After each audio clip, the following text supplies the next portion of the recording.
What is going on, guys? So today is another day at the shop, and we are going to be working on the cars, of course. And today's segment isn't about the TC2, but it's actually about all you Civic lovers.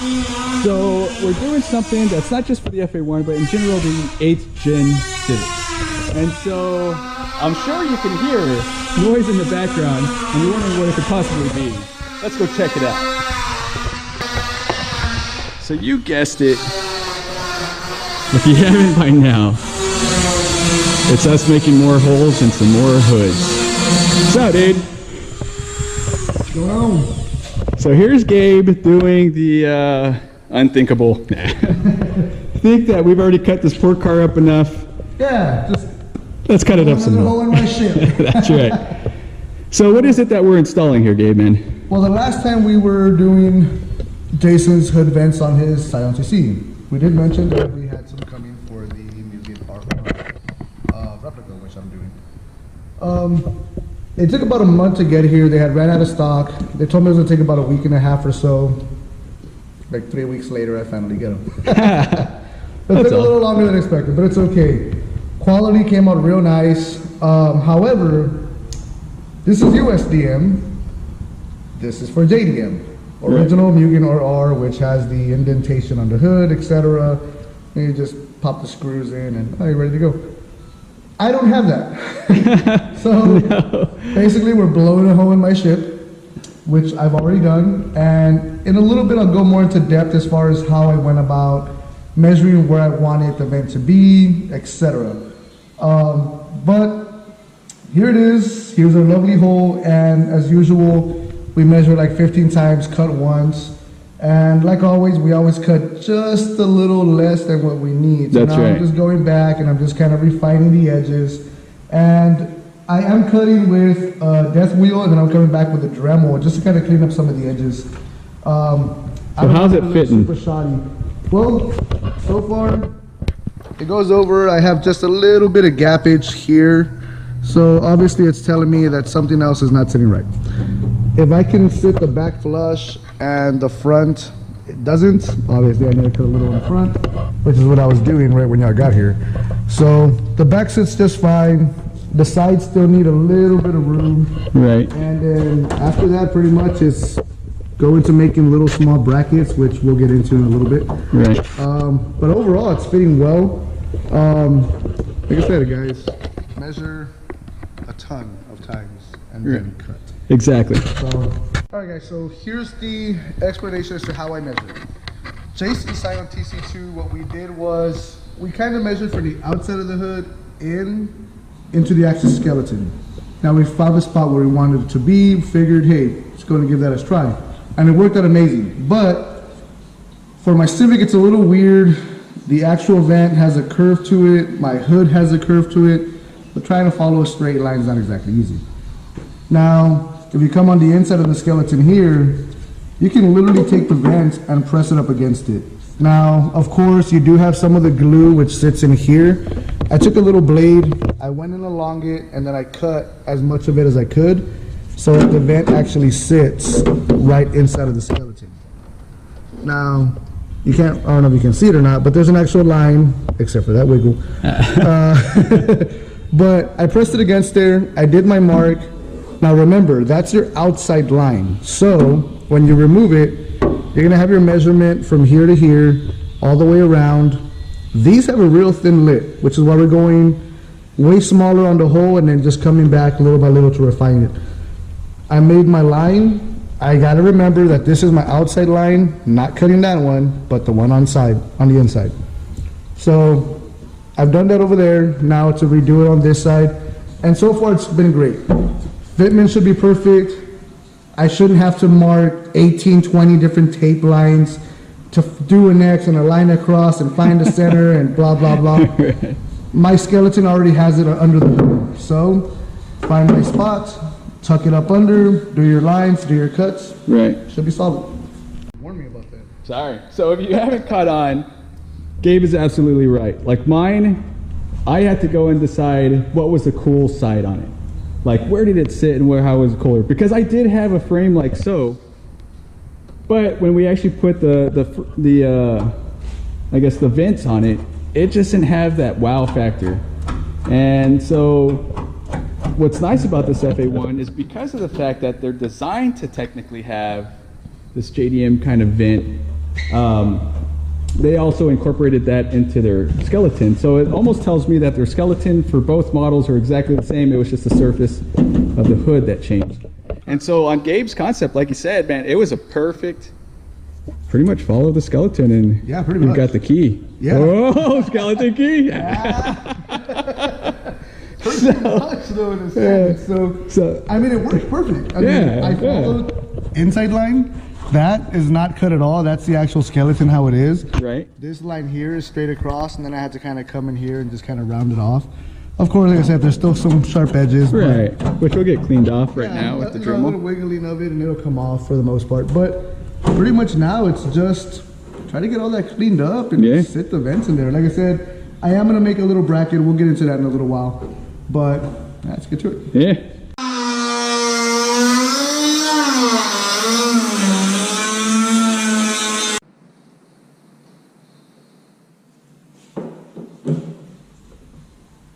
So I'm sure like all of y'all have seen these universal, quote unquote universal ones for the Civic. They're, even though they say universal, I feel like they're still really intended for the Civic. I think they just threw the universal word in there so that way they promote selling to other cars besides the Civic.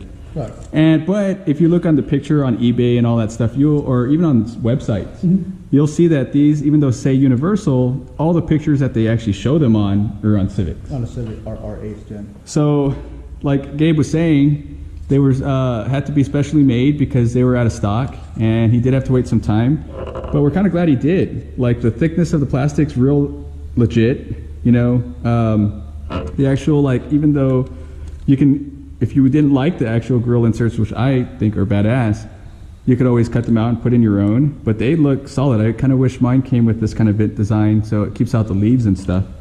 But all in all, it's a pretty legit thing. The only thing we noticed that, you know, it's already got like the shape of the hood, but every car is different. Not every car is the same. Like I mentioned in like my, our Christmas edition lip video, that you have to kind of just heat it up a little bit and mold it, but it should be good. Oh, yeah. It's even kind of cool because like it flares out and extends towards the back, which the hood kind of like does the same too. So, damn, looks good. It's pretty fucking money to me. Yeah.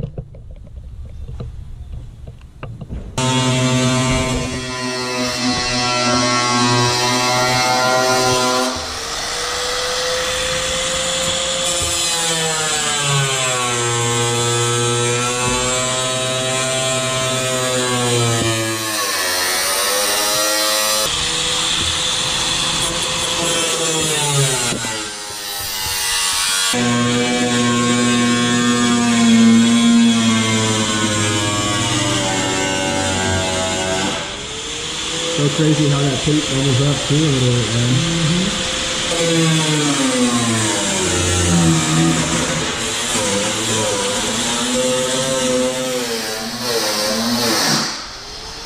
Ah, it's scary. Don't go in this paint.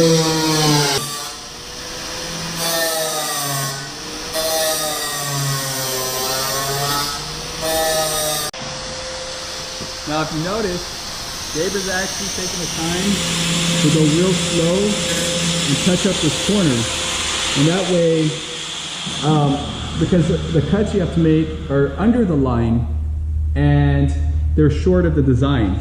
Because obviously the death saw or the death wheel or whatever isn't going to be able to make this round curve by going like this.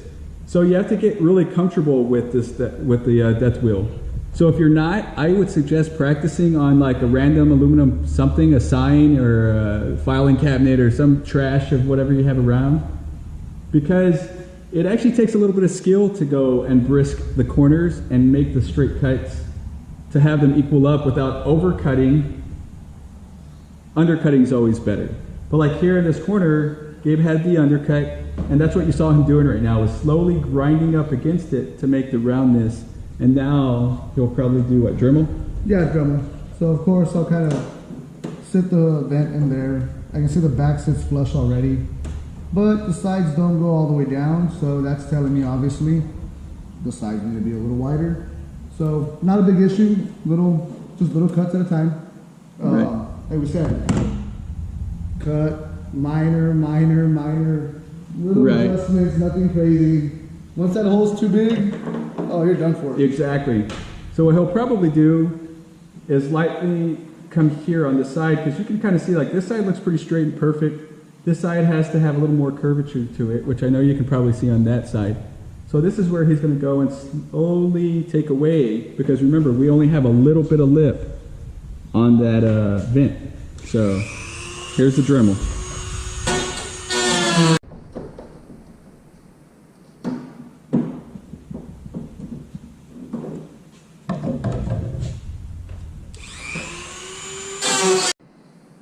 There it is. Both of them cut, not placed or glued or anything, just sitting nicely in there. Yeah, it looks pretty good. It does. I like it. Spot on. So even if I come on the side, angle here, you'll see that they're pretty much evened out, leveled out. And that's what was the good thing about following that skeleton pattern, because it pretty much just told us exactly where to place it. Oh yeah. So you definitely don't, like Gabe said, who cares about measurements and, well, measurements as far as placement. Yeah. You need to know measurements on cutting. Because I've seen videos where guys will throw a center line, make an X, go across, drop down, and man, I don't got the time for that. No, not when it's already printed in there by Honda. Yeah, it's already printed there. I mean, you already know where it's at, where to place it. It obviously has the bends for it. Man, just follow the skeleton of the car. Most of the time, they're usually made in mind to already have these parts on there. You know, just follow through with it. Cut with confidence. As we said, cut a little less than what you really need, and then just come in little by little. I know it's gonna take some time. A lot of us want to cut it first time out. It's ready to go, but man, that's not the reality of it. You know, Sure isn't. You gotta go little by little, make sure it's nice and clean, and well, here it is. Yes, Now sir. it's time to make some little brackets, make sure that they hold up in there.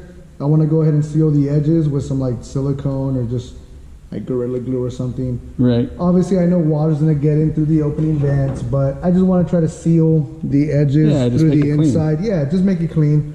That's really it. But overall, man, there it is. That's what it looks like. You know, a little while we'll go ahead and pull it out to the sunlight, and man, I like it. Looks good. Sweet.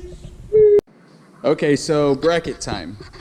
So we have taken the time to make a bracket out of flat bar aluminum. Flat bar aluminum, 3/4 by 1/8 inch, and that's that right there. Why do we go with this? Because it's easy to bend, easy to cut, and easy to make a bracket on. That's right. So I mean, we definitely probably will even paint it black, right? Just to make it more legit. Yeah, just to make it look a little cleaner. So here it is in place. And we'll show you the steps how to do it. Now, for those of you that aren't sure about how to do it, guess what? Reach out to us. We'll make it for you at a decent price. When I say decent, we're not all gun-ho about let's all make all kinds of money. You know, we want to make it affordable, easy. You know, we know that everyone doesn't always have the tools to do so. But I mean, concept-wise, I mean, it's kind of a simple thought process. Really. Right. I figured, well, as a ledge this big all the way around, I'm not gonna be able to glue that in. And it having these little screw tabs, I mean, come on, man, just use them, they're already there. Figured, make the little bracket across, bend up high enough to where it's almost a little too high. Right. And the reason why I went that route was that when these go screwed in, it's actually gonna pull in the black, you know, vent itself, and it's going to cause enough, you know, tension to where, I mean, it's not, I mean, I'm trying to move it, it's not going anywhere, so I know this is not going to fly off on the highway, and if I still want to seal the inside, I definitely still can. Which we probably should. I think I'll, Yeah. even if it's just silicone, but just to make a nice flush look. Now here it is on the opposite side. It really isn't going anywhere. It's solid as F-U-C-K. Like if here you see an itty bitty little gap here, but that's where we're going to heat it just a little bit and make a little bit of bend. I mean, even if we made another bracket, it would do the job too, but we don't really need that bracket. Right. Which eventually we could if we wanted to be that picky, but man, this one alone, it's not going anywhere. No, it's solid. I mean, it even looks like it's a nice little handle.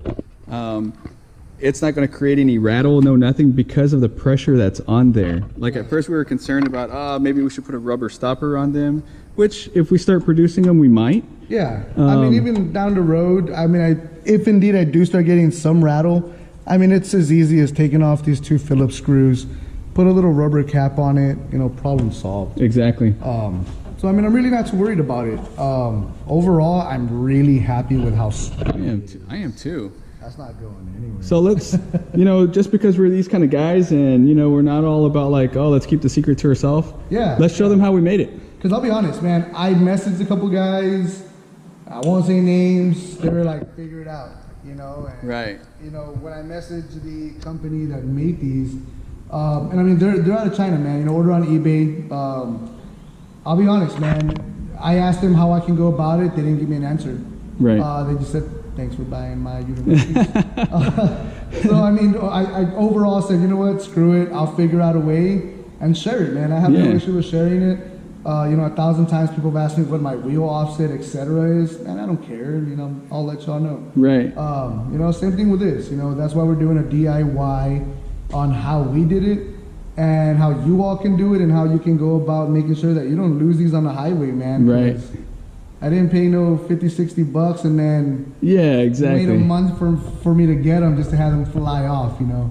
It's no secret, man. I mean, sometimes we reach out to people, and even like, let's say on the wide body kit, you know, a couple of people who make those kind of things have given me some pointers, and that's what we're all about. So on top of giving us pointers, we're about giving everyone else pointers, man. And let's face it, like, that's why we gladly said, hey, if you can't do it and you find yourself having a hard time doing it, you know what, just message us. We'll get the part to you. It's aluminum. It'll ship real cheap, you know, like, if anything, we'll just come up with a reasonable price and honestly, get them to you. Finding your bend points is simple as laying it there, marking across, you know, bending here, marking across, and then just going and bending. We'll show you. We'll show you. Let's start right now. All right, so step 1. You're going to lay firmly against the hood and just going to mark off your line and say, all right, you know, that's about where I'm on this side. Now, boom. You can go ahead and roll this over. That matches up right with the edge of it. Come all the way across and say, all right, my bend is going to be right here. That's the center of this right here. So once that's bent, you'll get that real nice curvature. Now you'll just go ahead and mark all the way across and basically go from there. Right. So we're getting our trusty ruler tool, which is technically just another bracket. Which we actually make all kinds of things out of these brackets too. Now for your screw points, I had already marked them on the other one. I just transferred them over here. Now all I gotta do is go across from that line down, and I'll know exactly where my screws need to be. And guess how we're making our screw holes? The bracket. Now that gets brought over here. You have your trusty little line there. I'm just putting it across and saying, all right, that's pretty much centered out to me. You know, I'm not as picky as Jason, but at the same time, I want to make sure it's done right. Right. Jason would go and get like micron. Yeah, I would bust out mathematical equations. I would have busted out a leveler that's unnecessary, and I would have busted out some, most importantly, measuring tape. Or I would have like already made bends before making holes. Or you get me and you do it the way any of y'all would do it. This is where it's another important step, the actual bending. And so when it comes to the bending, you want to set your line actually just a little under the top of the clamp. So you see how you can't see the line here? It's just a hair underneath, and that's because it's going to allow for the actual flex, and it's not going to make your measurement short. You bust out your trusty hammer. This little guy. Start making your bends. Now, you see how Gabe's doing it? He's hitting more at the base and guiding the top here. And this is what's allowing for it not to wave out, because he's more focused on the bottom end, whereas it needs to have the pressure. So don't go and hit the top, don't go and pull it down. I'm sorry, man. Don't go and pull it down, because all you're going to end up doing is bending the bar. You need to stay focused in this generalized area where you can see all the hits. And look how nice and perfect that came out. So now that he's already got the bend, even though like our car's way over there, we want to still take it over there and make sure that everything's where it needs to be before we start drilling a bunch of holes and waste our little aluminum now, bracket. If you wanted to do it the right way, you'd buy what's called a metal brake. I don't know about it. No. And if you want to have done it Jason's OCD way, I would have taken this bracket off and compared them side by side while we're at the table clamp. Oh. But hey. All right, so Gabe just used the good old trusty death wheel. Death wheel. That's a little hot. But made my cuts. Already have my line as far as to where I need to bend it. And honestly, this has a little bit of an angle here. So you're not gonna, you know, bend as flat as this would be. Right. So once you measure it out here, you can say, all right, all I need is, you know, a couple degrees of bend, nothing too crazy. So this is how the tabs came out. You got a nice flat fit on it, real nice and tight. Pretty good, huh? And on this side. So, I don't know, are you going to paint them black? Or are you going to leave them all? I might eventually sand them down a little bit and go just a satin or flat black on them. Right. To be honest, I only did a center one. I didn't want to do, you know, 3 brackets completely. You can if you want to. I didn't feel the need for it. To be honest, it's sturdy enough. It's not going anywhere, like Jason said. This is very, very sturdy. It's not too much pressure to where it's going to leave an indentation on the top side. Right. If anything, you know, make your 3 brackets if you feel comfortable with it, or just do your single center bracket. Looks good. All right, let's throw this hood down and we'll look at the top side.